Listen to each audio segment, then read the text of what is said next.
ರಾಜ್ಯದ 2 ಕ್ಷೇತ್ರಗಳ ಉಪಚುನಾವಣೆಯ ಕಾವು ದಿನೇ ದಿನೇ ಜಾಸ್ತಿ ಆಗ್ತಾ ಇದೆ. ದಾವಣಗೆರೆ ಬಾಗಲಕೋಟೆಯಲ್ಲಿ ಘಟಾನುಘಟಿ ನಾಯಕರೆಲ್ಲ ಬೀಡು ಮೂಲಕ ಅಬ್ಬರದ ಪ್ರಚಾರವನ್ನ ಸತತವಾಗಿ 2-3 ದಿನಗಳಿಂದ ಅಲ್ಲೇ ಠಿಕಾಣಿ ಹೂಡೋ ಮೂಲಕ ಮಾಡ್ತಿದ್ದಾರೆ. ಇನ್ಫ್ಯಾಕ್ಟ್ ಸಿಎಂ ಸಿದ್ದರಾಮಯ್ಯನವರು ಕೂಡ ಬಾಗಲಕೋಟೆಯಲ್ಲಿದ್ದಾರೆ.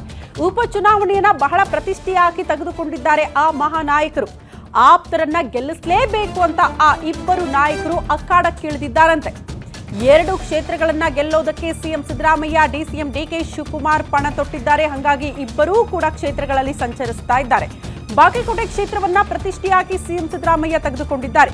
ಬಾಗಲಕೋಟೆಯಲ್ಲಿ ಆಪ್ತನನ್ನ ಗೆಲ್ಲಿಸುವಂತಹ ಜವಾಬ್ದಾರಿ ಸಿಎಂ ಸಿದ್ದರಾಮಯ್ಯನವರು ತೆಗೆದುಕೊಂಡಿದ್ದು ಸಖತ್ ಪ್ಲಾನಿಂಗ್ ಗಳನ್ನ ಮಾಡ್ತಿದ್ದಾರೆ.